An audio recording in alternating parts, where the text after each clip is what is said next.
नाज़रीन इकराम, मोहतरम बुज़ुर्गों, नौजवान साथियों, ख़वातीन उम्मत, अस्सलामु अलैकुम वरहमतुल्लाहि ताला वबरकातुहू। उम्मीद करता हूँ आप सभी खैर आफ़ियत से होंगे। अल्लाह रब्बुल इज़्ज़त की बारगाह में दुआ करता हूँ बिलख़ुसूस फ़लस्तीन के मुसलमानों की, मज़लूमों की हिफाज़त अता फ़रमाए, मस्जिद अक़सा की हिफाज़त अता फ़रमाए। और जितने भी ये लोग वीडियो देख रहे हैं, अल्लाह रब्बुल इज़्ज़त इनके अज़ीज़ व क़ारिब में से जो मरहूमीन इस दुनिया फ़ानी से ईमान की हालत में चले गए, अल्लाह रब्बुल इज़्ज़त उनकी बेहिसाब मग़फ़िरत अता फ़रमाए, जन्नतुल फ़िरदौस में आला से आला मक़ाम अता फ़रमाए। प्यारा दोस्तों, आज की इस वीडियो में मैं बात करने वाला हूँ, जैसे कि मैंने अभी 5 से 7 दिन पहले एक वीडियो अपलोड की थी, जो क्या मैंने एक मुफ्ती सलमान नज़री की वीडियो को लगा करके दिखाया था और समझाने की पूरी कोशिश की थी, क्योंकि मेरा यही एक जो है मेरा मकसद यही है कि लोगों की जो गलतफहमियाँ हैं वो दूर हो जाएं, और जो अल्लाह के वलियों से, अल्लाह के नबी की शान में गुस्ताखियाँ करते हैं या फिर अल्लाह के वलियों की शान में गुस्ताखियाँ करते हैं और उनको अनाप शनाप बोलते हैं, बकते हैं, मैं उनकी इस्लाह के लिए जो है वीडियो अपलोड किया करता हूँ, बताया करता हूँ। और आप लोगों का दिल से शुक्रिया कि आप लोगों ने काफ़ी सारा उस वीडियो पर जो है प्यार दिखाया, और आप ऐसे ही अपना प्यार और सपोर्ट बना के रखें।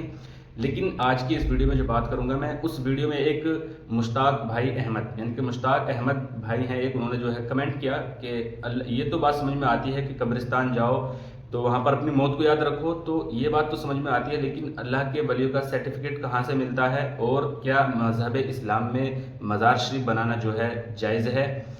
तो इसी के ताल्लुक से जो है मैं आज की वीडियो में आपको बताने वाला हूँ। और ये भी उन्होंने कहा कि अगर आप मज़ार पर नहीं जाएंगे तो क्या अल्लाह रब्बुल इज़्ज़त इसका सवाल करेगा। ये बड़ी अच्छी बात है। देखो, आप किसी के भी बारे में बोलने से पहले अगर आप गलत बोलोगे तो वो अच्छी बात नहीं है। अगर आपको मालूम नहीं है तो उसको आप कमेंट के ज़रिए या फिर किसी के भी ज़रिए पूछ सकते हैं। जैसे इन्होंने भाई ने सवाल किया, कमेंट किया, ऐसे ही आप भी कर सकते हैं। आपके दिल में अगर कोई बात चल रही हो, जहन में कोई बात चल रही हो, इंशाल्लाह नेक्स्ट वीडियो में हम उसका भी जवाब देने की जो है कोशिश करेंगे।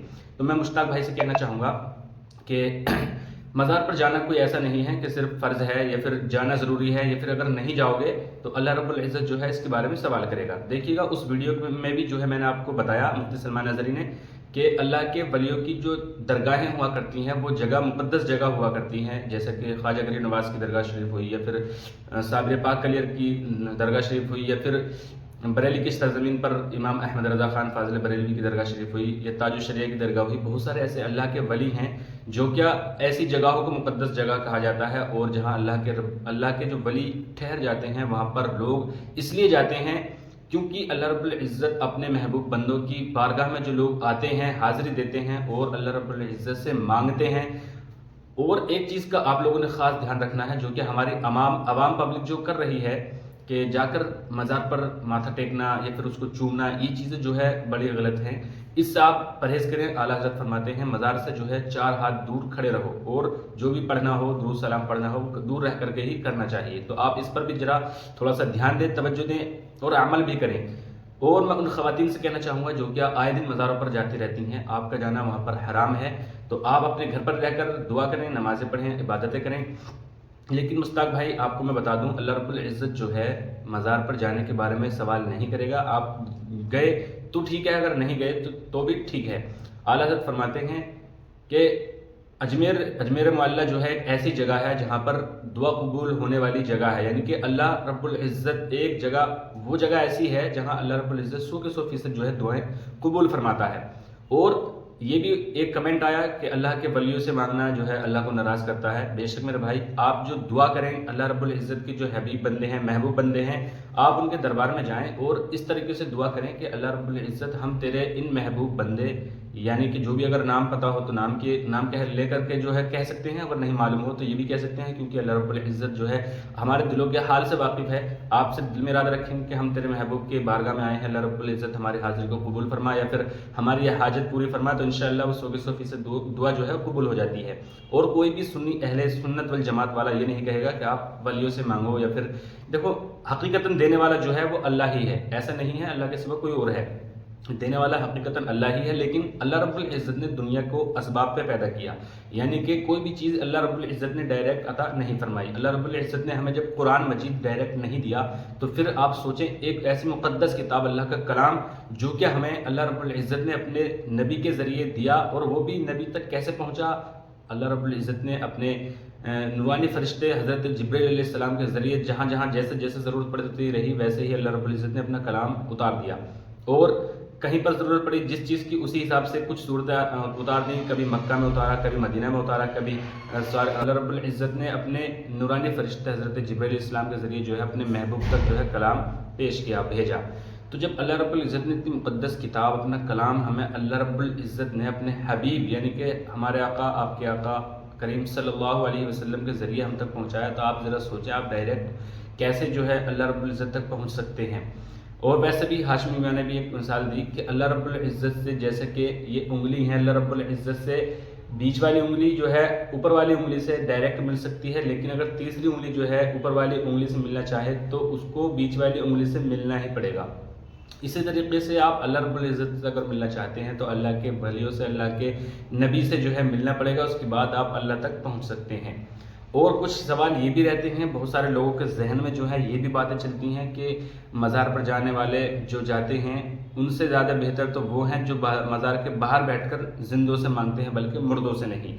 آپ ذرا غور کریں، مردہ آپ کس کو کہہ رہے ہیں؟ مردہ تو عام مومن بھی نہیں ہوتا، کیونکہ اللہ رب العزت نے دنیا کے اندر جو ہے ہم لوگوں کو امتحان کے لیے بھیجا ہے۔ ایسا نہیں ہے ہماری یہ دنیا سب کچھ ہے، بلکہ یہاں پر ہم کچھ ٹائم کے لیے، کچھ وقت کے لیے، کچھ پیریڈ کے لیے جو ہے یہاں پر پیدا کیے گئے، اور ہمیں اپنے جو ہے اعمال وغیرہ جو ہے اپنے یعنی کہ ایک ہم ایگزام دے رہے ہیں، ایک ہم اپنا امتحان دے رہے ہیں، ہمیں جو لکھنا ہے لکھ دو، اس کے بعد جو ہے حساب کتاب ہونا ہے۔ اصل زندگی جو ہے ہماری مرنے کے بعد شروع ہوتی ہے۔ تو پھر عام مومن مردہ نہیں ہو سکتا، تو پھر اللہ کے ولی مردہ کیسے ہو سکتے ہیں؟ معاذ اللہ رب العالمین۔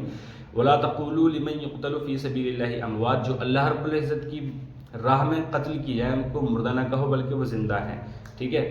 تو میرے بھائی عزیز، آپ ذرا یہ مفتی سلمان عزیز جا سکتے ہیں، پوری ویڈیو کا خلاصہ ہو جائے گا، آپ ویڈیو مکمل دیکھیں۔ ویڈیو سٹارٹ کرنے سے پہلے میری آپ سے ایک چھوٹی سی گزارش ہے، آپ ویڈیو کو شیئر کریں، اور اگر چینل پر پہلی بار آئے ہیں تو چینل کو سبسکرائب ضرور کر لیں اور بیل آئیکن کو پریس کر دیں تاکہ ہر نئی ویڈیو آنے والی آپ تک سب سے پہلے پہنچ جائے۔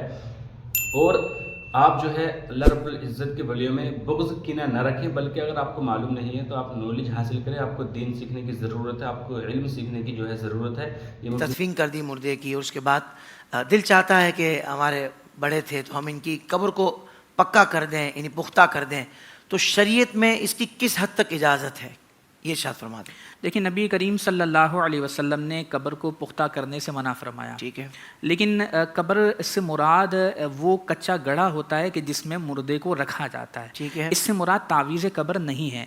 اچھا، ایک تو قبر کا وہ حصہ ہے کہ جس میں مردے کو دفنایا جاتا ہے۔ نبی کریم صلی اللہ علیہ وسلم نے قبر کو پختہ کرنے سے جو منع فرمایا، اس سے مراد وہ کچا گڑھا ہے، ٹھیک ہے، کیونکہ اسی پر قبر کا اطلاق ہوتا ہے۔ سبحان اللہ۔ اس کا مطلب یہ کہ اگر اوپر سے قبر کو پختہ کر دیا جائے، چاہے ضرورت ہو یا نہ ہو، اوپر سے پختہ کرنے پر شرعاً کوئی ممانعت نہیں ہے، بالکل ٹھیک، اس لیکن بہتر یہ ہے کہ باؤنڈری بنا دی جائے اور اوپر والا جو حصہ ہے اس کو کچا رکھا جائے۔ ہمارے فقہاء نے اسی کی ترغیب ارشاد فرمائی ہے۔ ٹھیک، یعنی درمیان میں کچا ہوگا، جی، اور اگر باؤنڈریز میں اگر کچھ آپ نے ایسے پتھر لگا دیے تو کوئی ممانعت نہیں، اس میں کوئی ممانعت کیونکہ وہ قبر کے حکم میں نہیں ہے، وہ اس کا اوپری حصہ کہلاتا ہے۔ جی بالکل، بالکل ٹھیک۔ اب اگلا سوال یہ ہے کہ قبر کتنے دنوں بعد مطلب اس کو پختہ کروایا جا سکتا ہے جس کی اجازت ہے؟